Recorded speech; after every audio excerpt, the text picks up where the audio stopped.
Bueno, egun on guztioi, eskerrik asko Bilbao Bizkaia Design Weekend esparruan ekimen honetan publiko gisa parte hartzen duzuenei, eta noski gurekin dauden enpatian oinarritutako 3 enpresaren ordezkariei. Gero aurkeztuko diet banan-banan, eta saio honetan beraien proiektuen berri entzuteko aukera polita izango dugu. Bueno, egunon, como decía, eskerrik asko por participar en esta mesa redonda que Bilbao Metrópoli 30 organiza en colaboración con Bilbao Vizcaya Design Council, que como sabéis tiene como finalidad promover las industrias creativas y de diseño como factores de desarrollo económico. Este organismo se constituyó en 2013 y en él colabora, como sabéis, el Ayuntamiento de Bilbao, la Diputación Foral de Vizcaya y más de 200 entidades y empresas comprometidas con el impulso de las industrias creativas, y Bilbao Metrópoli 30 es uno de los miembros del foro del BIDC. El objetivo de la mesa redonda que hemos organizado hoy tiene que ver con visibilizar iniciativas vinculadas con la empatía. Entonces son actividades emprendedoras y empresariales que, como digo, pues están vinculadas con el valor de la empatía, y bueno, creemos que en este contexto de pandemia que nos ha tocado vivir, pues es uno de los valores más importantes y más interesantes, ¿no?, a poner sobre la mesa. Yo creo que los 3 ejemplos que traemos a la mesa de debate son un buen ejemplo de cómo combinar precisamente actividad económica y el valor de la empatía, ¿no? Y bueno, pues sin más dilación yo les voy a ir presentando uno a uno, y van a ser ellos, ellas y él quienes nos presenten en primera persona su iniciativa emprendedora y empresarial, y luego pues de manera informal tendremos lugar para el debate. Entonces, si os parece, para este fin lo que vamos a utilizar es el chat de Zoom. Sabéis que en la parte inferior de la pantalla hay un icono de chat, seguramente que para estas alturas conocéis de sobra cómo se organiza, y bueno, pues todas las preguntas que queráis hacernos llegar, bien sobre cualquier proyecto concreto o bien en términos generales sobre el tema de la mesa redonda, pues será bienvenido, y tenemos ocasión de charlar de manera más informal luego con las 3 personas que nos acompañan hoy. Bueno, en primer lugar le voy a presentar a Beatriz Gázquez. Ella nos va a presentar su proyecto Agurrak para siempre. Y bueno, Beatriz tiene un gran bagaje profesional. Ella ha trabajado como directora de programas de innovación social y de programas educativos de ocio y comunicación en Emanco Sarea, trabajando en proyectos de intermediación laboral y en investigación en el ámbito de la gerontología social, entre otros. Y desde 2013 ella es CEO de la consultora 3D Social Movement, que es una entidad que trabaja la innovación social abarcando diversos ámbitos como el envejecimiento activo, la igualdad de género, la inclusión, la educación, la participación, la gobernanza y la cultura. Le voy a ceder la palabra a Beatriz para que sea ella la que nos presente su iniciativa Agurrak para siempre. Así que, Beatriz, cuando quieras, zurea da hitza. Vale, pues egunon, y bueno, y sobre todo eskerrik asko, Bilbao Metrópoli 30, por la invitación. Entonces, bueno, yo ayer a la noche estaba pensando si iniciar con una reflexión filosófica sobre qué es esto de emprender de manera empática, o bien contar la experiencia directa de lo que ha supuesto para nuestro equipo Agurrak. Y bueno, voy a empezar por lo segundo, puesto que tengo muy poco tiempo, y luego veremos si podemos filosofar un poco más. Nosotros, como bien han dicho, somos una consultoría pequeña que nos dedicamos a la innovación social. Esto quiere decir que nuestro proceso de trabajo empieza por detectar necesidades sociales. A partir de ahí construimos o diseñamos una idea, y a partir de esa idea intentamos valorar su viabilidad económica como negocio o demás. En caso de que sea que sí, pues bueno, luego pasamos a fases de ver si esa iniciativa, una vez prototipada y una vez puesta en marcha, puede ser replicable, puede, ¿no? Bueno, cada caso es diferente. Pero cuando pensaba en cómo nace Agurrak, veía un punto inicial un poquito diferente. En este caso no era solo detectar una necesidad, sino que venía de haber experimentado el sentimiento, haber sentido esa necesidad, porque parte de una experiencia personal. Y es importante porque creo que luego en esa empatía es más sencillo. cuando parte de ahí. Entonces, lo primero es yo he tenido que despedir a seres queridos, he despedido a un hermano, a mi aita y a mi ama, y he vivido muchas veces ese momento de despedida. Y bueno, quizás en esos momentos eran difícil tener una visión de, bueno, te dejabas llevar por la oferta que ya había para despedir a los seres queridos, pero luego siempre me quedó la sensación de no haberlos despedido como a mí me hubiera gustado. Y bueno, volví a caer, o sea, porque he caído hasta 3 veces, ¿no? En ese error de decir, aquí hay que cambiar algo, ¿no? Hay espacio porque creo que hay gente y hay necesidad de poder despedir a nuestros seres queridos de otra manera. Y entonces así nace Agurrak. Agurrak en general, a partir de una experiencia personal. Pero luego esta experiencia personal, en esa ecuación de donde surge la idea, se le unen, le sumamos 2 factores circunstanciales, que llamamos nosotros, que vienen provocados por la pandemia de la COVID-19. Y esos factores son, por una parte, que la muerte, esa que todavía nos queda mucho recorrido para naturalizarla como un proceso natural, eso de la vida, y a la que a menudo no nos gusta mirar, pues de repente se convierte bueno, coge la primera plana, ¿no? Ya es que la muerte aparece en cada noticiero, la tenemos cerca, nos rodea. Entonces, ahí ya cambia algo. Un tema que podía no ser actual pasa a ser actualidad. Pero además, si las despedidas, nosotros nos estábamos volviendo, bueno, estábamos ideando otras maneras de despedirnos, quizás no tan tradicionales, en los que la familia tuviera mucha más capacidad de decidir, e incluso en Agurrak, y eso quienes luego podáis entrar veréis los servicios que hay, que incluso la propia persona que se va a despedir pueda planificar esta celebración. Y estábamos en esto y entonces vemos que se nos prohíbe incluso la capacidad de despedirnos, ya de la manera tradicional. Nosotros estábamos avanzando en nuevas maneras y es que ni siquiera nos dejan, o bueno, no es que nos dejen, no podemos despedirnos de los seres queridos. Entonces eso es uno de los factores que incide, junto con descubrir una tecnología que quizás antes de la pandemia la veíamos como, bueno, en nuestro caso, sobre todo los que nos vamos haciendo más mayores, un poquito, no enemiga, ¿no? Pero complicada, se nos hacía a veces un poco dura. Y sin embargo, la pandemia hace que veamos el rostro humano y el rostro amable de la tecnología que nos ha permitido, entre otras cosas, mantener puestos de trabajo, que nos ha permitido que nuestros hijos o hijas puedan seguir estudiando y que sobre todo nos ha permitido que en momentos en los que no podíamos tocarnos o estar presencialmente en un mismo espacio, hayamos podido comunicarnos y conectarnos. Entonces, cuando hacemos pum, pum, pum con todas esas ideas, surge Agurrak, hasta siempre. Agurrak, en realidad el proyecto que iba a presentar es el proyecto central de Agurrak, que son los homenajes online o las despedidas virtuales o esquelas 2.0 que llamamos, aunque Agurrak tiene otros servicios. Pero creo que este es el que mejor encaja en una explicación como la de hoy. Y para ello ahora voy a dar a compartir pantalla. Y bueno, nosotros el planteamiento inicial de Agurrak siempre es un homenaje a la vida. Quienes hayáis vivido la circunstancia de ver muy de cerca la muerte, para mí es una cosa que siempre me sigue sorprendiendo porque me parece absolutamente tonta. O sea, el momento de que una persona está y al segundo siguiente ya no está en esta vida es algo insignificante, ridículo. Entonces nosotros teníamos muy claro que lo que queríamos era centrarnos en la vida de esa persona.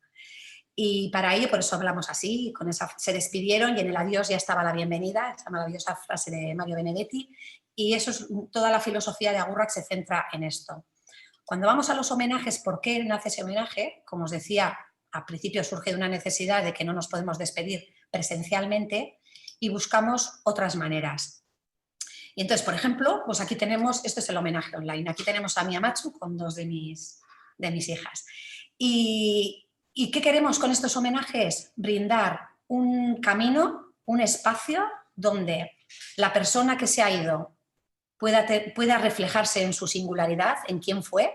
Creemos que en las ceremonias habituales apenas se lanzan 2 frases sobre la persona que se despide.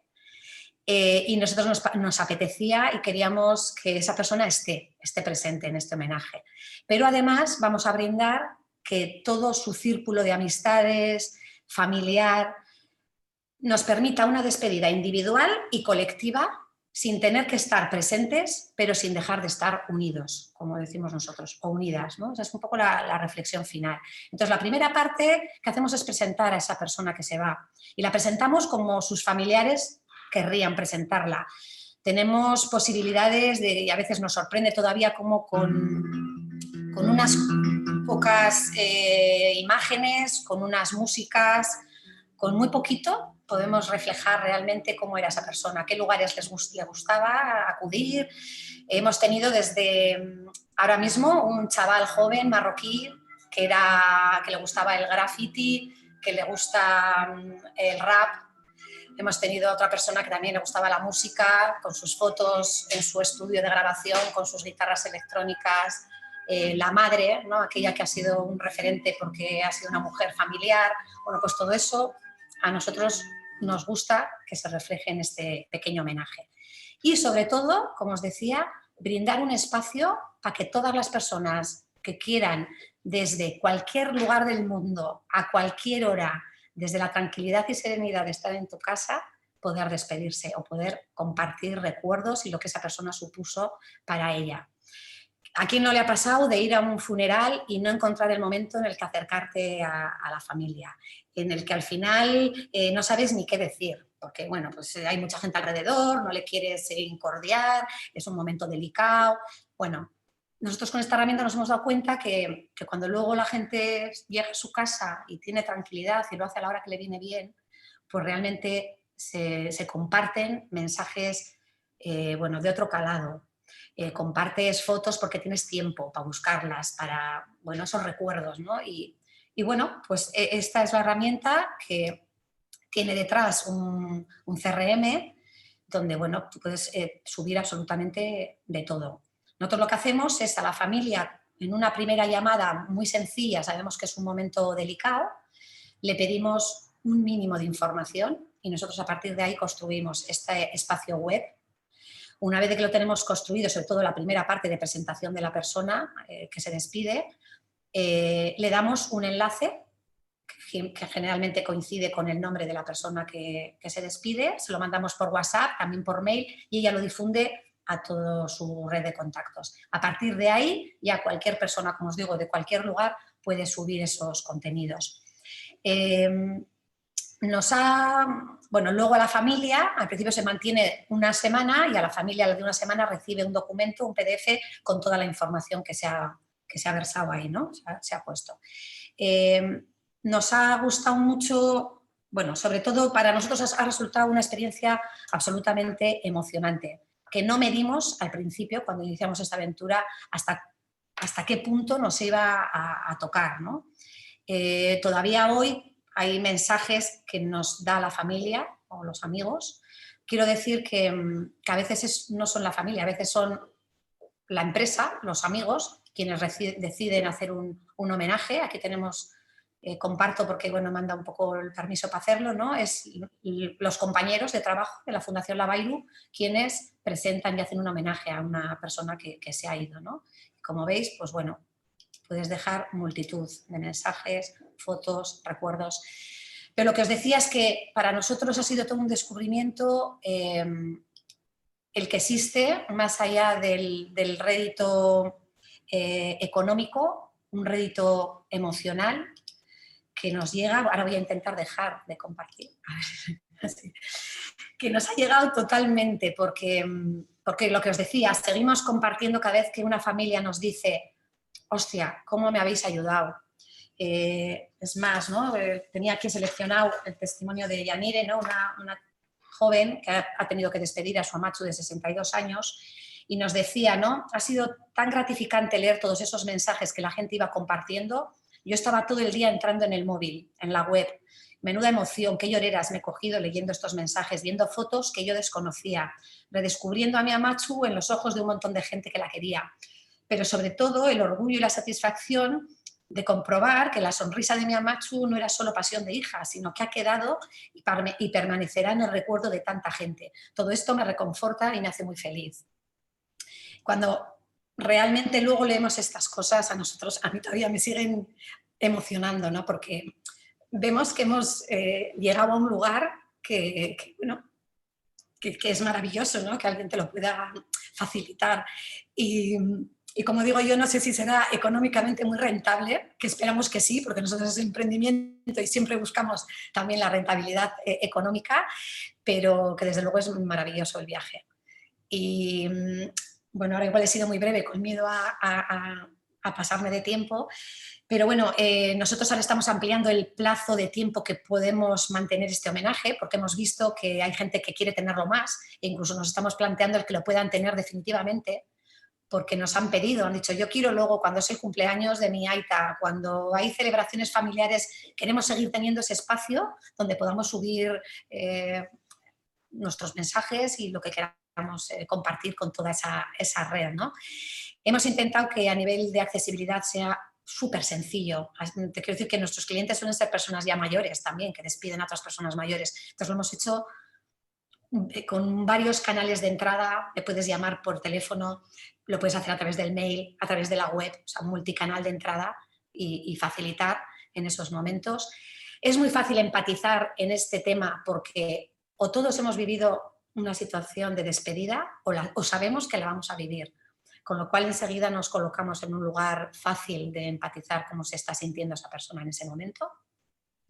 Y por otra parte, lo que os decía, seguimos construyendo y desarrollando el proyecto porque nos ha sorprendido también. Por ejemplo, no habíamos previsto que fueran empresas las que nos llamaran. El otro día hemos hecho un homenaje al Ayuntamiento de Barcelona de un trabajador que ha fallecido.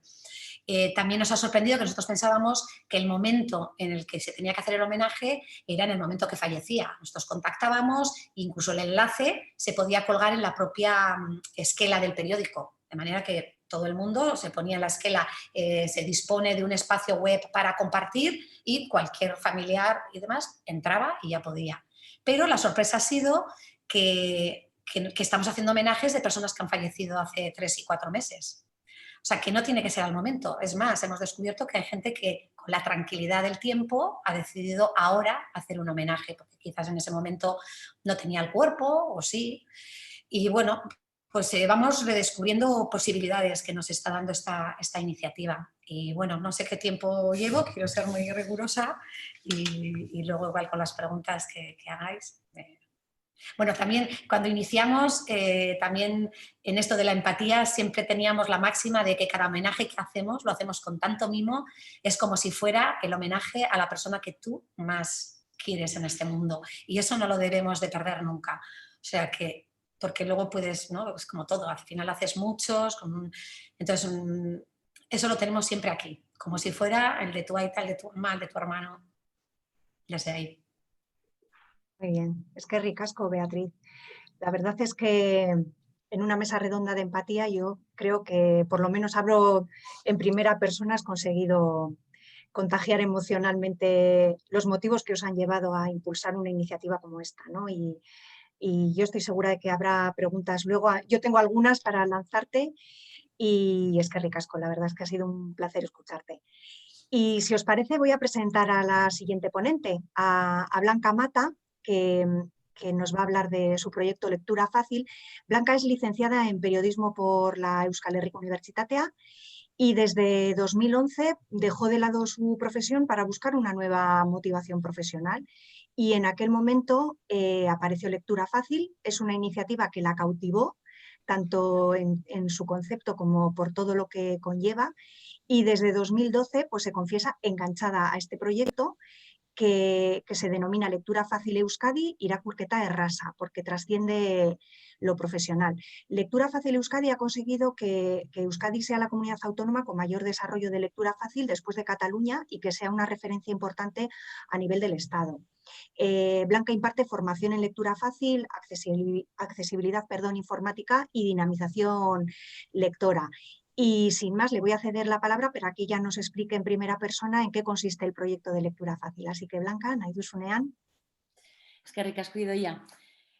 Bueno, eskerrik asko a todos por estar acompañándome en la mesa redonda y a todos los que nos están escuchando.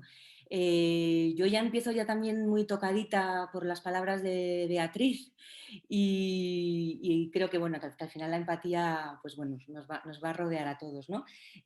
Como ha dicho Idoia, mi historia es una historia, bueno, un proyecto personal que inicio sola, pero que luego ya ha ido creciendo y ya comparto con un equipo más grande. Pero es bueno, es un poco una historia de amor, es decir, es encontrarse con algo que no conocía y que cuando empiezo a conocerlo pues me va enganchando o enamorando cada vez más y que decido pues convertirlo en una forma de vida, ¿no? Teniendo en cuenta que en el territorio donde yo vivo, en la Comunidad Autónoma Vasca, pues todavía en el año 2013, cuando yo empiezo el proyecto, no se conocía lo que era la lectura fácil y bueno, pues estaba un poco todo por hacer, ¿no? Yo, como siempre que presento el proyecto, tengo que explicar lo que es la lectura fácil, porque si no, no tiene sentido, pues voy a compartir un vídeo de 2 minutos donde creo que deja bastante claro lo que es y luego ya puedo explicar un poco el desarrollo del proyecto, ¿vale? Entonces, vamos a ver, compartimos aquí.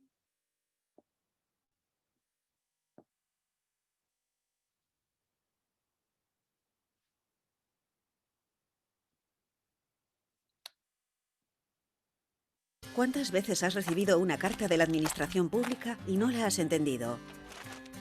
¿Cuántas horas has dedicado a redactar un informe técnico y sus destinatarios no lo han leído o no lo han entendido? ¿Cuántas veces has tenido que releer el enunciado de un examen para entenderlo? Las barreras en la comunicación impiden que las personas participen activamente en la sociedad. Piensa en una persona recién llegada que aún no domina la lengua de acogida, una persona con discapacidad intelectual o un alumno con dificultades lectoras. Todas ellas pueden entender lo que leen y tomar decisiones de manera responsable si les facilitamos textos adaptados.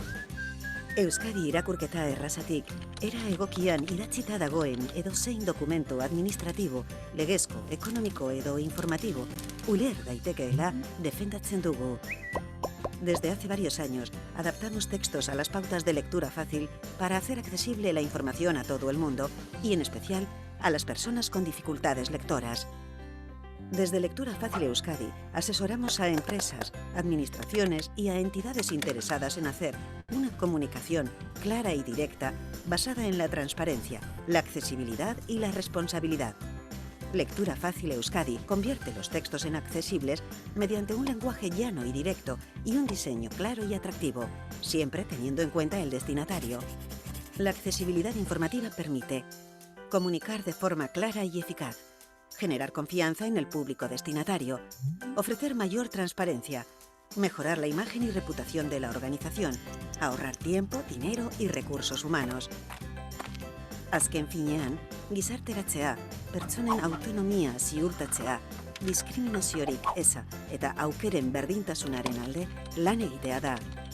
El derecho a acceder a una información en formato lectura fácil está reconocido en algunas leyes de nuestro país y varias instituciones en Euskadi ya lo han llevado a la práctica. Lectura Fácil Euskadi irakurketa errazatik informazioa pertsona guztiei hurbiltzen diegu.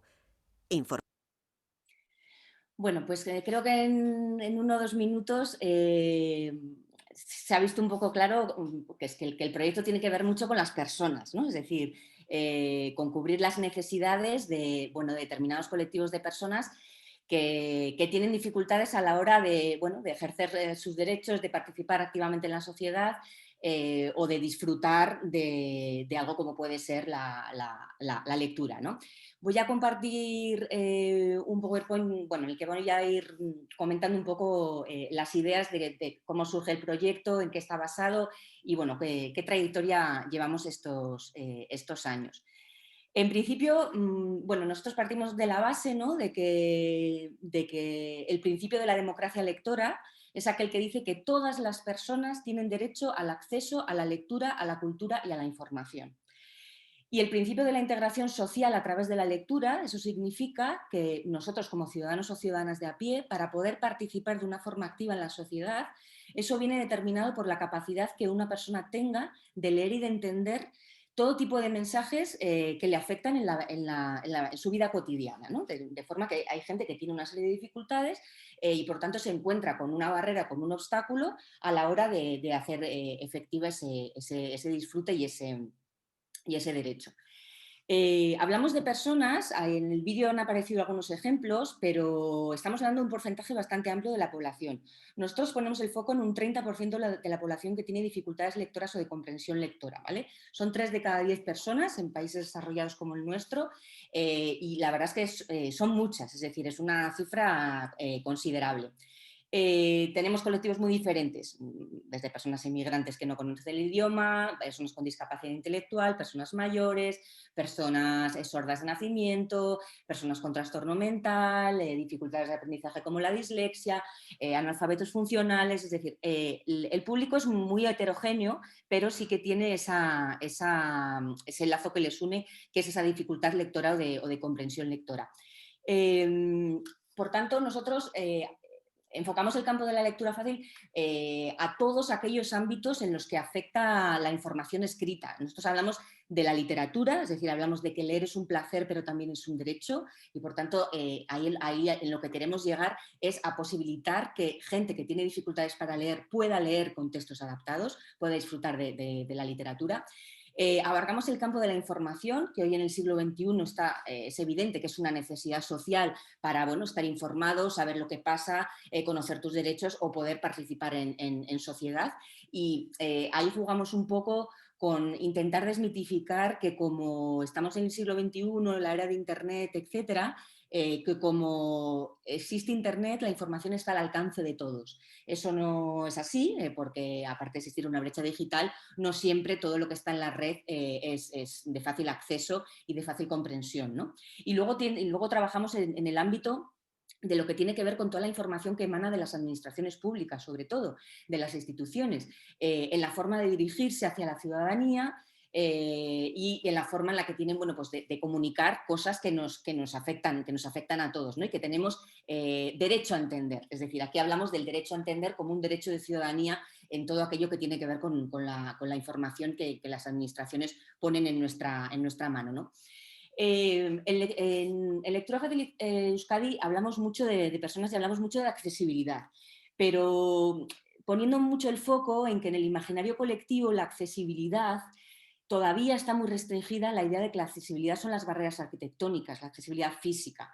Y nosotros lo que queremos empezar a inculcar tanto a la sociedad como a las administraciones es que la gran asignatura pendiente es la accesibilidad cognitiva, es la accesibilidad en la información.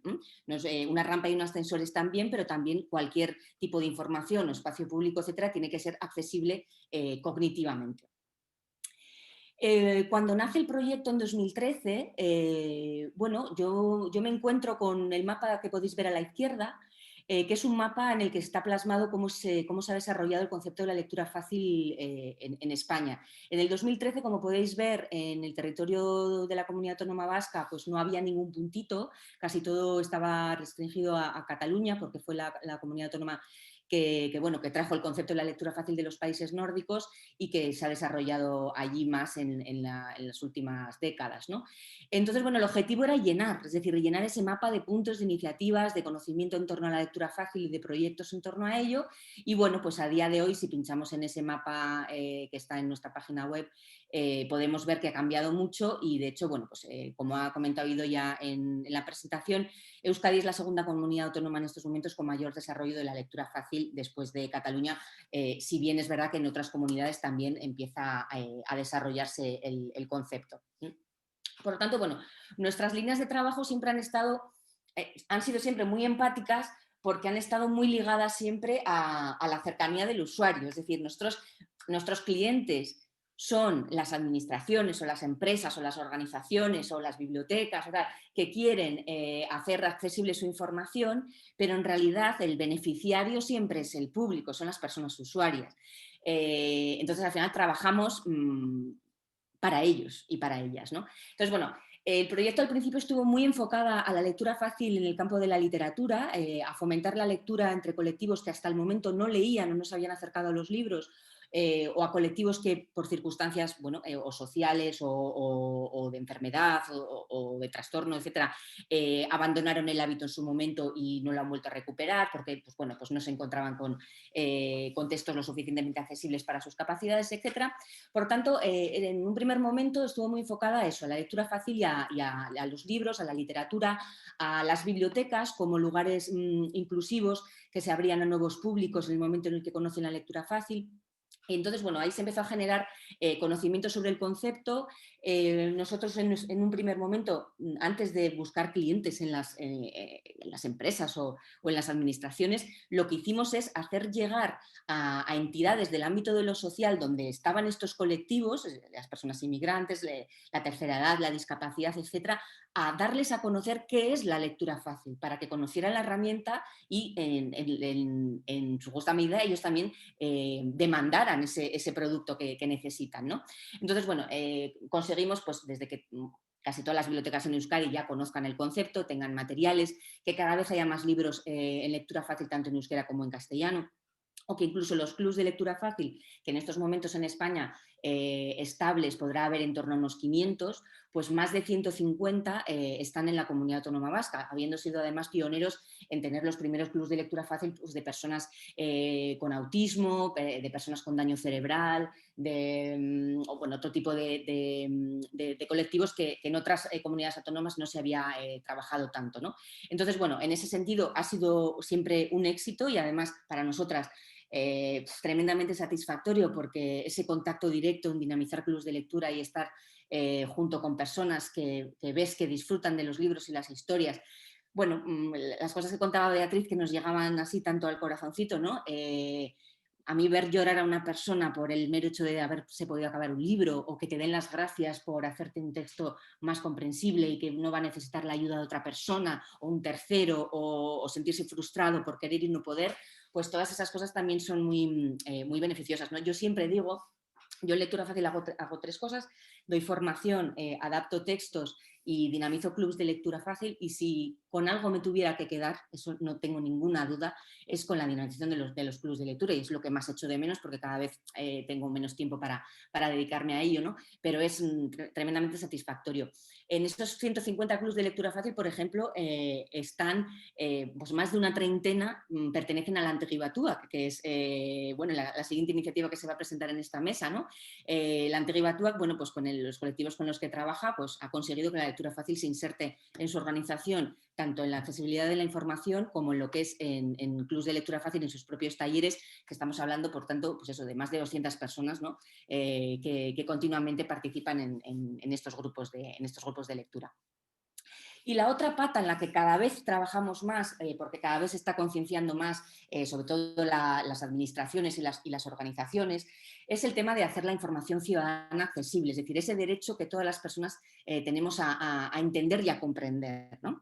Entonces, bueno, trabajamos bastante apegados a instituciones, en este caso, bueno, voy a hablar un poco pues de Diputación, Ayuntamiento de Bilbao o Gobierno Vasco, que ya están planteándose desarrollar planes de lectura fácil o de información accesible a la hora de dirigirse a los ciudadanos, es decir, lo mismo pues, la página web de euskadi.eus del Gobierno Vasco, pues que tiene noticias del Gobierno Vasco semanales adaptadas a lectura fácil, o el Ayuntamiento de Bilbao, que en los últimos 4 años tiene un plan transversal en el que bueno, progresivamente vamos formando al personal del Ayuntamiento, pero también generando documentación que sale con el sello LF, que eso significa que es accesible para personas con dificultades lectoras, que no siempre trabajamos para personas con dificultades lectoras, ese 30%, sino que estamos hablando de que ese 30% se puede convertir en un 70% de la población cuando estamos hablando de información económica, jurídica, administrativa, etcétera. Es decir, que personas que tenemos una carrera tenemos esas mismas dificultades a la hora de entender información que nos llega de la administración, ¿vale? O la factura de la luz, o la declaración de la renta, o el cómo acceder a una beca, ¿no? Entonces, en realidad, la lectura fácil es necesaria para un porcentaje determinado de la población, pero en realidad beneficia a todos, porque la accesibilidad al final es eso, ¿no? Es beneficiar al conjunto de la población y, por lo tanto, generar inclusión. o la propia Diputación Foral de Vizcaya, que desde hace tiempo ya trabaja la lectura fácil en diferentes campos, pues fue de las primeras administraciones que adaptó a lectura fácil normas forales, es decir, leyes, que bueno, pues en su página web os aseguro que nadie entra en la norma foral en su versión original, todo el mundo entra a consultarla en su versión lectura fácil, o que incluso bueno, pues la propia Diputación ha sido de las primeras instituciones a nivel del Estado que ha sacado una OPE, una oferta de empleo público para personas con discapacidad intelectual, en la que bueno, pues se ha tenido que adaptar toda la información relacionada con la convocatoria, los temarios que había que estudiarse y todo esto, ¿no? Es decir, que bueno, el campo de la información accesible cada vez bueno, se está viendo que es más necesario. Y como todo esto tiene que ver además con la transparencia de las instituciones, es decir, el ser transparente no es solo que te den toda la información de lo que hacen, sino que esa información, para ser transparente 100%, tiene que ser entendible por las personas. Y bueno, pues en definitiva, es decir, nosotros hemos emprendido este camino en el que había que llenar ese mapa y había que dar a conocer y luego ya ver si esto era rentable. Y es empáticamente muy rentable, es decir, se podría seguir trabajando en esto sin cobrar si fuera posible, porque el feedback es muy potente. Y bueno, ahora es verdad que en tiempos de pandemia nos estamos dando cuenta de que la cercanía con los usuarios es fundamental. Es verdad que están las cuestiones digitales, pero bueno, no es comparable, ¿no? A acercarnos, a abrazarnos, etc. En este camino nosotros hemos contado con una red de entidades colaboradoras o de entidades del ámbito, sobre todo del tercer sector, donde está, por ejemplo, la Antegi Batuak también, que son entidades que bueno, trabajan con estos colectivos y nos han ayudado mucho a difundir lo que es la lectura fácil, a demandarla y a acompañarnos siempre en este viaje, ¿no? Además, otra de las cosas fundamentales es que bueno, la lectura fácil, cuando tú creas un documento en lectura fácil o cualquier tipo de información, una de las premisas es que tiene que estar validada con personas usuarias. Si no, no cumple los criterios. No podemos poner que eso es un documento de lectura fácil si no ha pasado por un proceso de validación. Entonces, trabajamos para, con y durante el proceso, siempre con las personas y con personas muy diversas y muy diferentes, de las que aprendemos muchísimo, con las que nos emocionamos muchísimo y que nos ha hecho también ir por la vida. Yo ya voy por la vida siempre con mis gafas de la lectura fácil puestas, porque yo voy a cualquier sitio y todo ya me parece que es demasiado complejo o que todo se podría facilitar muchísimo más, ¿no? para facilitarnos la vida y bueno, la inclusión en la sociedad. Y bueno, pues en definitiva, lo que comentaba al principio, ¿no? Leer es un placer, pero también es un derecho. No sé cuánto tiempo llevo, pero ahí lo dejo, ya me he quedado así como satisfecha, yo creo, más o menos. Es que ricasco, Blanca. A Sí, la vosotros. verdad es que ha sido un lujazo escucharte a ti también. Yo rescato de tu intervención un par de cuestiones, ¿no? Que la accesibilidad no solo es física, que siempre nos acostumbramos a pensar que esas son las barreras que tenemos que atender, ¿no? Y hay otras que nos parecen invisibles y donde muchas veces nosotros y nosotras vemos autopistas, pues otros ven cuestas inaccesibles, ¿no? Y esa mirada y luego esa honrilla de pensar que todo el mundo entra a leer la norma foral en versión lectura fácil, que es muy interesante, ¿no? Que no es solamente para personas que tienen una necesidad especial de acceder a esos contenidos, sino que es que son para todos y para todas, ¿no? Entonces, pues guay escucharte. Y si os parece, yo le voy a ceder la palabra a Chema Franco, que es nuestro tercer y último ponente, y él es director general de la Antegi Batuak, que es una empresa social de Vizcaya. Aquí estamos hablando de otras dimensiones porque en la Antegi Batuak trabajan más de 3.000 personas con discapacidad y tienen más de 1.000 clientes en actividades industriales y de servicios. Chema es licenciado en Derecho por la Universidad de Deusto, tiene un máster en Gestión y Desarrollo de Recursos Humanos por la UPV, también es máster en Dirección de Empresas, tiene este MBA por la Universidad de Deusto, por la DBS. Él trabajó en asesoría jurídica de empresas antes de incorporarse a la Antegi Batuak en el 95 y también fue director de Gestión Social entre el 2001 y 2004. Este es el año en el que asumió la dirección general de la Antegi Batuak. Chema, pues encantados de escucharte para que nos presentes, por favor, el proyecto de la Antegi Batuak. Así que, nahi duzunean. Muy bien. Bueno, la verdad es que es una gozada compartir con todas vosotras esta experiencia que tenemos nosotros, y como hemos ido subiendo el tono de la empatía y de la capacidad de ponernos en el lugar del otro, pues la verdad es que el encaje de lo que hoy vengo a compartir con vosotras, pues es muy oportuno. Porque a mí me gusta, sabemos que las personas con discapacidad intelectual en particular, pues tienen una brecha que sabíamos que tenían una brecha digital a la hora de acceder a información o a muchas posibilidades que te brinda la vida diaria, pero en este ínterin de pandemia que nos está tocando vivir, hemos descubierto que la brecha no era tal. O sea, que lo que teníamos era un abismo digital, porque en el cuerpo a cuerpo, en el corto, muchas de las personas con las que trabajamos pues son capaces de bandearse, pero en cuanto le metemos un componente de distancia y de tecnología, pues hace que todo se complique un poco más. Entonces, voy a intentar compartir algunas reflexiones que ya veníamos nosotros desarrollando en la Antegi Batuac sobre este proceso de transformación digital que nos viene como una ola, y vamos a ver si somos capaces de compartir esta experiencia y luego poder charlar y ver alguna conclusión. Bueno,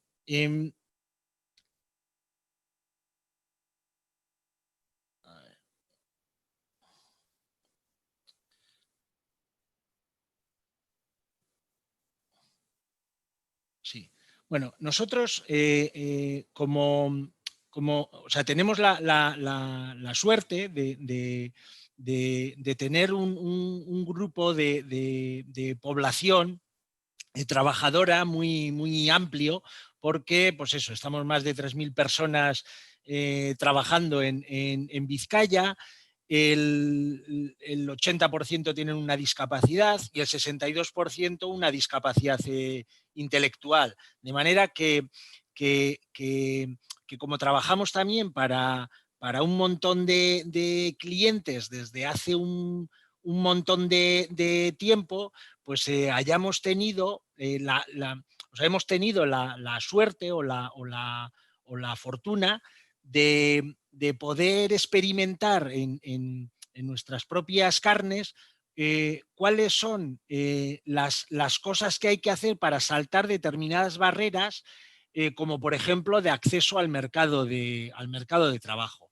Porque dentro de la Antegi Batuac pues tenemos una experiencia de más de 30 años en trabajos del ámbito industrial y de servicios, en trabajos que son desarrollados con tecnologías y para sectores que han ido evolucionando también en niveles crecientes de exigencia en los últimos en los últimos 20 años, en los últimos 10 años, pero en los últimos 5 años avanzando a una velocidad que cada vez es más rápida, valga la redundancia, y donde estamos visualizando desde hace tiempo que nos viene una ola, pero es una ola que queremos que no nos pase por encima, pero vemos que viene la ola, ¿no? Entonces, es verdad que en Euskadi hay un riesgo muy potente derivado de la automatización del empleo, en la que hay un montón de puestos de trabajo que tienen un mayor riesgo de ser destruidos como consecuencia del proceso de automatización, pero da la casualidad de que en Euskadi el 90% de las personas con discapacidad que están trabajando, están ocupando puestos de trabajo que son los que salen en rojo.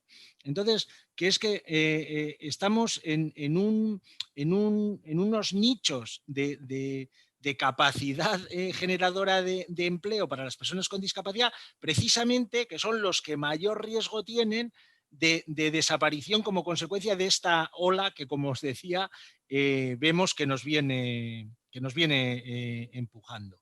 De manera que esas reflexiones sobre que si los robots sustituirán a las personas o si desaparecerá el empleo no cualificado en nuestro territorio, o incluso los debates sobre si habrá empleo para todas las personas una vez que seamos capaces de hacer el doble con la mitad de recursos y tecnología. Todo ese debate entre de la inclusión laboral a través del empleo o de otros fenómenos que se están imponiendo a nuestra realidad diaria, pues hacen que estemos viendo ya desde hace tiempo que el empleo en nuestro entorno, bueno, en nuestro entorno y a poco que miremos un poquito hacia el exterior, se está uberizando, porque aquí conocemos la experiencia de los repartidores o de los taxis, pero es que en Estados Unidos, en el mundo anglosajón, se está desarrollando la uberización ya de limpiadores, de camareros, de reponedores. Bueno, es una avalancha que ya está en el mundo, y a nosotros nos pasa que parece que vamos nadando como contracorriente, ¿no? Porque seguimos apostando por empleo estable, significativo, a jornada completa y por cuenta ajena, y resulta que el mercado, o sea, te ofrece empleo temporal, que da lo mismo arre que so, lo que ellos llaman finamente commodities, a tiempo parcial y en formato de trabajo autónomo. Entonces, es esa sensación de ir nadando contracorriente contra las dificultades que entraña para el colectivo de personas con discapacidad poder acceder a puestos de trabajo cada vez más cualificados, los que nos hacen ver que en realidad la digitalización está cambiando absolutamente todo lo que está a nuestro alrededor, y es donde tenemos que pensar si la tecnología realmente es una amenaza o una oportunidad para salvar o para mantener o para incluso seguir generando empleo para las personas que más dificultades de acceso tienen al mercado de trabajo. Es verdad que todo este camino que ha comentado Blanca, ¿no? de ir hacia facilitar más los procesos de formación o los procesos prácticos o mejorar la accesibilidad cognitiva de todos los procesos de transformación, pues puede ayudar, pero es verdad también que nos encontramos con que muchas de las tecnologías de apoyo que ya estamos utilizando, es necesario repensarlas y darle todavía otra vuelta de tuerca para ponerlas al servicio y poniéndonos en el lugar de las personas que mayores dificultades tienen para poder acometer esta transición o esta transformación en la que ya estamos inmersos, y poner todas esas tecnologías al servicio, pues al servicio y para el apoyo de estas estas personas o de estos colectivos que más dificultades van a tener para adaptarse a este nuevo escenario al que nos encontramos. Que, como decía antes, ya veíamos que venía la ola, pero bueno, la pandemia pues lo que ha hecho ha sido, vamos a decir, acelerar el proceso, acelerar ese proceso de digitalización en el que nos estábamos viendo abocados, ¿no? De manera que es verdad que hay tecnologías infinitas de apoyo para ayudar y contribuir a que las personas sigan teniendo su espacio en el mundo laboral, pero también es verdad que tenemos que ser, pues, no sé, más ágiles, más imaginativos, más, como decía Beatriz, ¿no? Más, si hemos detectado una necesidad, cómo ser capaces de darle una solución nueva, desde una perspectiva social a este fenómeno que estamos viviendo. Y es verdad que bueno, hemos avanzado mucho con nuevas plataformas para trabajar, plataformas digitales para avanzar en la orientación, selección y formación online de las personas con discapacidad, o incluso hemos tenido la capacidad de reinventarnos en tiempo récord para prestar servicios de apoyo sociolaboral en virtual, con procesos de lectura fácil y accesibilidad cognitiva para todos esos procesos que antes se daban, digo antes, o sea, en febrero de 2020 se daban en presencial, y que eso ha tenido que reconvertirse, vamos, por la vía, o sea, por la vía rápida a este nuevo proceso. Es verdad que hemos tenido mucha capacidad de adaptación para eso, pero creo que para seguir avanzando, pues tenemos que ser capaces de si verdaderamente la transformación digital está en el centro de nuestras preocupaciones, pues no sé, de alguna manera cómo ser capaces de acelerar ese proceso y ponerlo al servicio de aquellas personas que más dificultades tienen para acceder al mercado de trabajo, y no solo acceder, sino para mantener su empleo en este contexto tan complejo como el que estamos viviendo. De manera que, bueno, ya digo, nosotros estamos haciendo muchos deberes, pero siempre da la sensación de que como los deberes eran como para antes de ayer. Entonces, como que es muy difícil estar pensando en entregar los deberes para mañana si en realidad ya los tenías que haber entregado ayer, con lo cual tienes esa sensación de permanente suspenso o de no llegar a ser lo suficientemente, no sé, lo suficientemente eficaz para tratar de anticipar pues esto que nos viene y que nos está pasando, bueno, no solo a las personas con discapacidad intelectual, sino a todos los trabajadores y trabajadoras que de una u otra manera estamos afectados por este nuevo cambio en el que estamos inmersos. Entonces, bueno, pues esta era la reflexión que quería compartir con vosotras en este día, y bueno, poder... O sea, espero que ahora pues, podamos compartir pues, algunas otras reflexiones aquí en conjunto.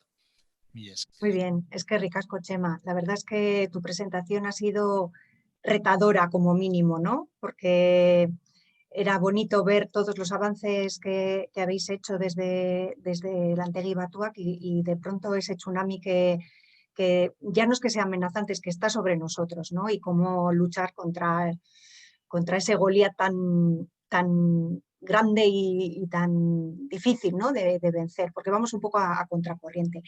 Vamos a aprovechar, si os parece, los poquitos minutos que nos quedan de la sesión para plantearos algunas preguntas sobre los proyectos, pero yo creo un poco también en términos generales, ¿no? Y hay una que me ronda la cabeza, y es cómo convive todas estas actividades que vosotros y vosotras desarrolláis, ¿no? Esta atención a una necesidad social de manera empática, con lo que tiene que ver con una actividad económica que implica ganar dinero. Blanca confesaba, en mi caso es empáticamente rentable, ¿no? La iniciativa a mí me resulta rentable en términos empáticos. ¿Estas iniciativas también son rentables económicamente? ¿Veis algún tipo de ruptura en este sentido o no? No tiene por qué. Decirme, no sé si queréis en algún orden, en el orden de intervenciones o estamos entre amigos, como queráis. Pues yo sí creo que no está reñido el que sea un proyecto, pues eso, muy apegado a la empatía o que responda a una necesidad social y que no se pueda monetarizar y rentabilizar y crecer. Yo, en mi caso, nunca llegué a pensar que, bueno, pues que en estos 7 años yo quería hacer una cosa pequeña. Es que también creo que influye mucho el momento en el que la persona crea su proyecto, lo que te va generando el proyecto te hace también cambiar tu perspectiva, tus valores, tu forma de mirar, la visión que tienes de la vida, de lo que es el dinero, de lo que es tal. Entonces, yo recuerdo que lo visualizaba como algo muy pequeñito, yo sola, y bueno, y que me diera un poco para vivir y ya está. Y luego se me ha ido escapando un poco de las manos. Y ha ido creciendo y he necesitado más gente y ha sido siempre una especie de lucha personal, ¿eh? Reconozco de no querer crecer, sabiendo que, bueno, cuanto más creciera, a más gente iba a llegar también, ¿no? A más usuarios, a más gente a beneficiar. Entonces, yo siempre creo bueno, que cualquier necesidad social tiene que estar cubierta y alguien tiene que generar ese servicio y, por supuesto, no, o sea, tú puedes crecer, tener tu empresa y llevarlo bien. O sea, quiero decir, ya entro ya dentro del concepto de empresa sostenible, de empresa que cuida a sus trabajadores y todo eso. Es decir, o sea, que yo creo que no está reñido, pero creo que un proyecto muy empático, si tú crees en él, por supuesto que también es fundamental la ilusión, el creerlo bueno, y que al final eso se traduce, yo creo, en saber venderlo. Pues te va a ti generando una forma de ser diferente o de visión diferente que hace que no te puedas desviar de esa forma de crear empresa o de monetarizar o algo así, ¿no? O sea, yo sé que hay cosas que no haría nunca incluso sé que ahora las haría por menos dinero, solo por poder seguir haciéndolas, no sé, o sea, creo que no está reñido, por supuesto, y que se mezcla mucho este tipo de trabajos con las personas y los propios proyectos.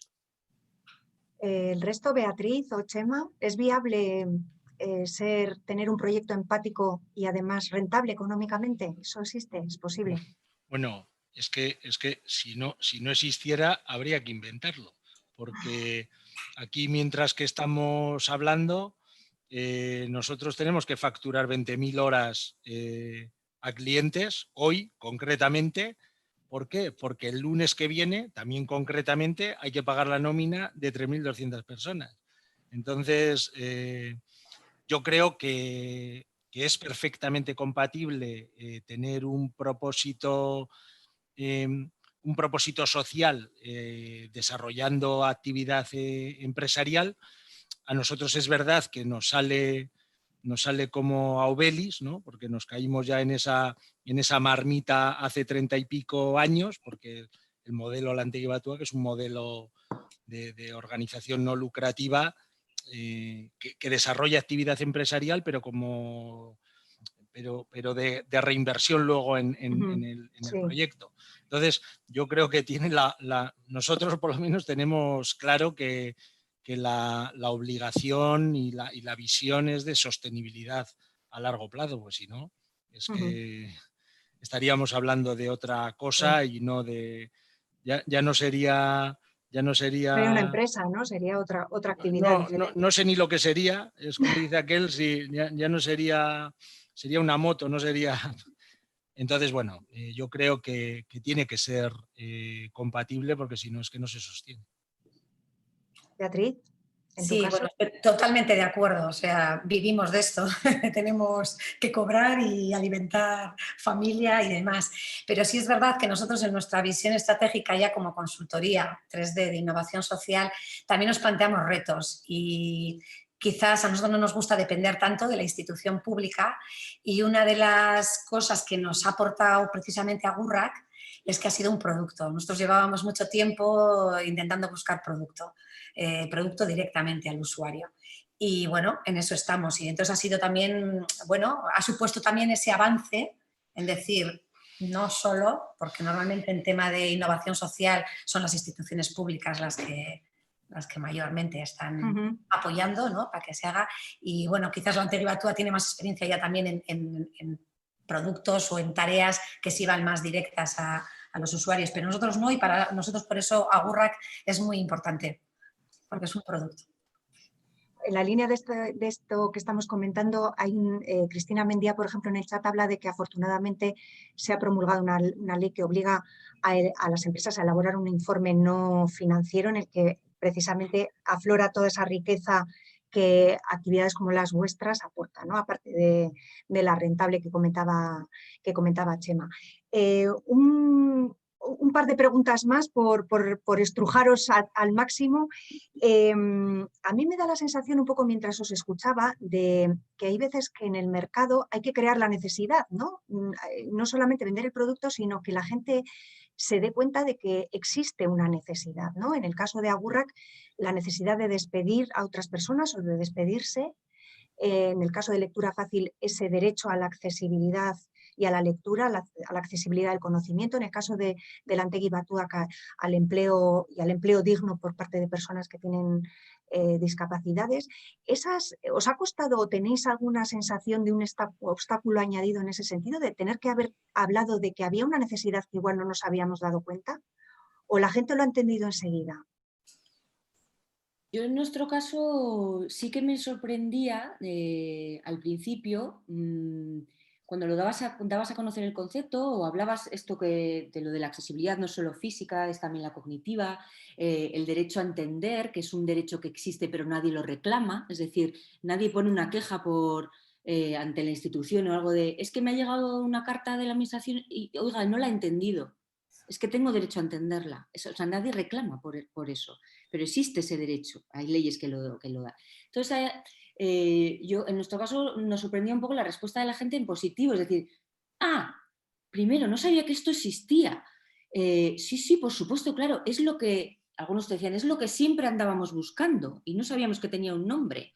O ahora con esto de la accesibilidad cognitiva o el derecho a entender, pues claro, es que existe este derecho, es que no estamos acostumbrados a reclamar sobre eso, ¿no? Entonces, en el momento en que lo das a conocer y dices, era algo que yo lo necesitaba y lo puedo reclamar, pues claro, ya estás generando que se demande.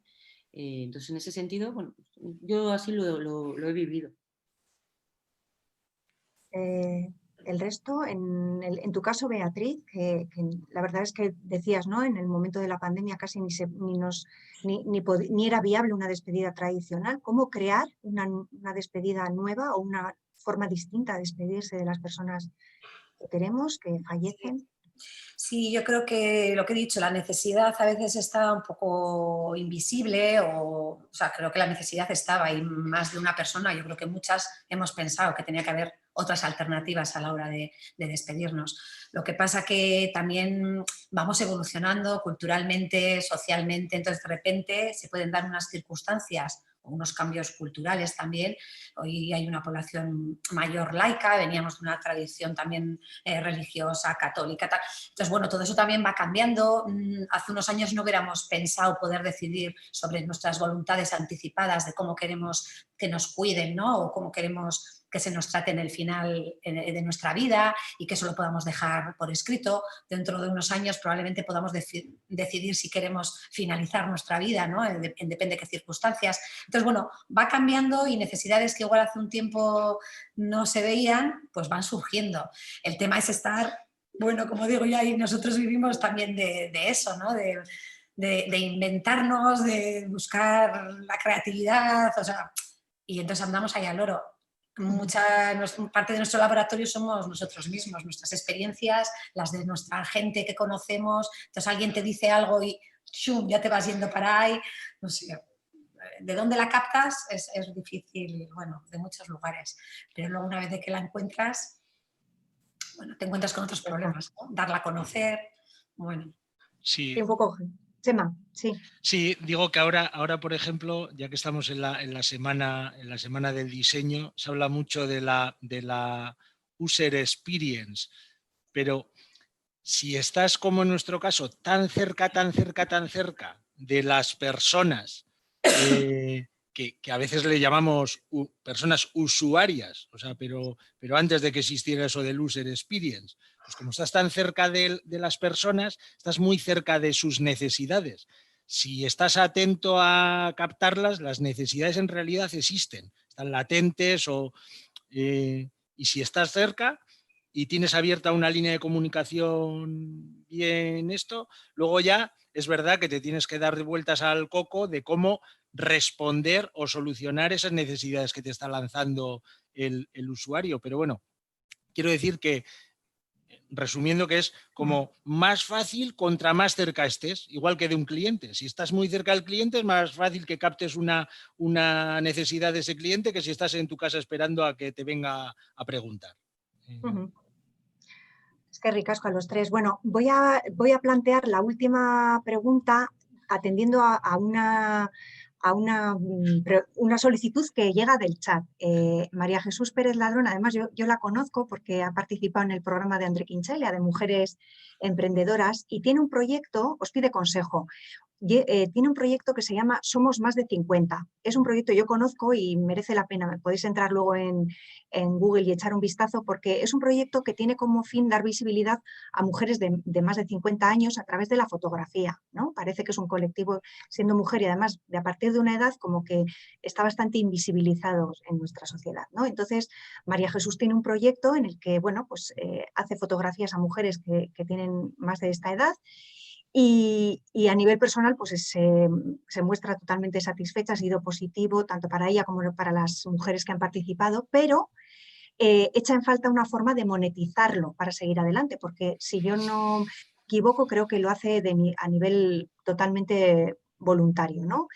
¿Qué podéis recomendarle o aconsejarle a María Jesús para que pueda rentabilizar, además de emocionalmente, económicamente su proyecto? ¿Algún consejo que podáis volcar? Así en un aquí te pillo, aquí te mato, sin conocer mucho el proyecto. Pero todos los consejos que queráis darle, ella dice que todo será bienvenido, así que adelante.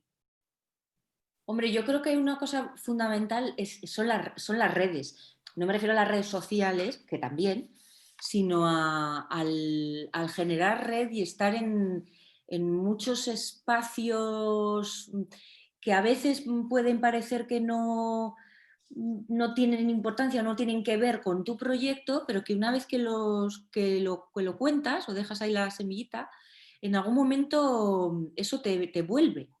Entonces yo creo que generar redes en torno, es que claro, no conozco mucho el proyecto, ¿no? Pero mujeres, fotografía, etcétera, yo creo que compartir, dar a conocer el proyecto, estar en redes de profesionales del ámbito, lo que sea, eso al final genera también conocimiento, posible demanda y una forma de planificar luego tu monetarización o cómo sacarle una rentabilidad, ¿no? Bueno, yo es que en mi caso el tema de redes y estar pues, en contacto con muchas personas a título individual o asociaciones o espacios de compartir, etcétera, han dado luego muchos frutos a la hora de conseguir clientes en este caso. Yo he conocido hace relativamente poco un fenómeno que desconocía, que es el mecenazgo. El mecenazgo es una especie de crowdfunding, pero a proyectos individuales. Se llama Patreon. Funciona en Internet y he tenido la casualidad, ha querido que haya conocido a una persona que tiene un proyecto que me ha interesado y me he convertido como una especie de mecenas de esa persona, aportando una cantidad, y esa persona ha pedido la cuenta de su trabajo y se dedica a full a ese proyecto, ingresa 3.600 euros todos los meses de micromecenazgos, entre ellos el mío, pero porque me ha llamado la atención, pero funciona, porque esta persona, ya te digo que, vamos, se gana de sobra lo que está, pero bueno, ha conseguido atraer y monetizar que varios pensemos que merece la pena lo que está haciendo. Muy bien, otro consejo, además de las redes, Bueno, sí. no, me parece estupendo el de Chema, la verdad. Y no sé, yo igual primero analizaría qué logros tiene el hecho de hacer estas fotos. Creo que puede ir con el tema de empoderamiento de la mujer, de visibilización precisamente de la edad madura. Entonces, teniendo ahí, claro, se me ocurrirían un montón de entidades quizás públicas a las que podría interesarle poner en valor todo esto. Eso por un lado, y luego también habría que rebuscar más yo por ejemplo soy una mujer mayor de 50 años, ¿qué interés puedo tener yo en que alguien me fotografíe? Analizar, ir buscando por ahí que yo estuviera dispuesta a pagar por ello. Creo que necesitaríamos tiempo de darle a la cabeza y seguro que saldrían ideas de por qué podríamos pagar por aparecer ahí, ¿no? Eso. Y luego aparte, ya te digo, me parece interesante, yo que trabajo mucho con envejecimiento, que he dicho antes, consultoría de personas mayores, que ahora mismo tenemos un programa de televisión para personas mayores, se me está ocurriendo que esta es una actividad que puede tener muchas salidas y muchas vías. Así que bueno, María Bueno, Jesús, si pues quiere que hablamos, que me contacte. sí, es un proyecto verdaderamente bonito, María Jesús. Espero que estos consejos te sirvan, yo estoy segura de que sí. Y si os parece, pues vamos a finalizar aquí la mesa redonda de hoy. Nos hemos alargado un poquito del tiempo, pero es que era inevitable. La verdad es que es un lujo escuchar vuestras iniciativas. Se transmite empatía. La verdad es que se nota que son proyectos que vivís desde las tripas y eso es lo más bonito y lo más empoderador. Y bueno, pues que sigáis así. Y un fuerte abrazo a todos, a todas, a las personas que se han conectado hoy para escucharnos. Mucha salud y mucho ánimo y estamos en contacto. Eskerrik asko guztioi. Muy bien. Agur. Bueno, agur. Agur. Por